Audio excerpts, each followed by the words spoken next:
ये 1970 का वो दौर था जब अमेरिका में ड्रग स्मगल कर कोलंबिया के ड्रग स्मगलर बेशुमार पैसा छाप रहे थे। जो भी इस धंधे में था वो मालामाल हो रहे थे। इसे अपॉर्चुनिटी के तौर पे देखते हुए पैब्लो एस्कोबार ने इसी धंधे में घुसने का मन बना लिया। उसने कई ड्रग माफिया के साथ काम किया, जिनसे उसने ड्रग के बिजनेस की कई बारीकियां सीखीं।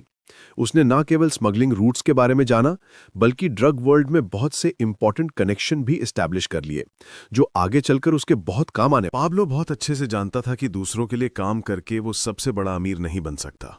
इसीलिए उसने ड्रग्स की दुनिया को अच्छी तरह से समझने के बाद खुद का ड्रग कार्टेल बनाना चाहता था। इस धंधे में जमने के लिए उसने कई बड़े प्लेयर को रास्ते से हटाया।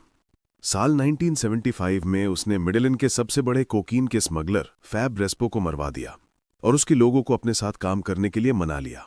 इसी इंसिडेंट के बाद बाकी के ड्रग स्मगलर के बीच पाब्लो का डर बैठ गया। इस वजह से उसका बिजनेस आसान हो गया। उसके अगले साल 1976 को पाब्लो की जिंदगी में कई उतार चढ़ाव आए।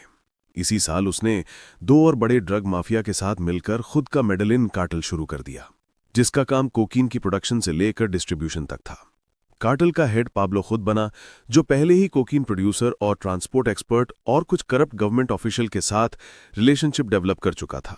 वो कोकीन की सप्लाई के लिए अजीबोगरीब तरीके इस्तेमाल करता। कभी कार के टायर में कोकीन सप्लाई करता, तो कभी टीवी सेट्स में, तो कभी मछली के पेट में और कभी कभी कॉन्डम्स में।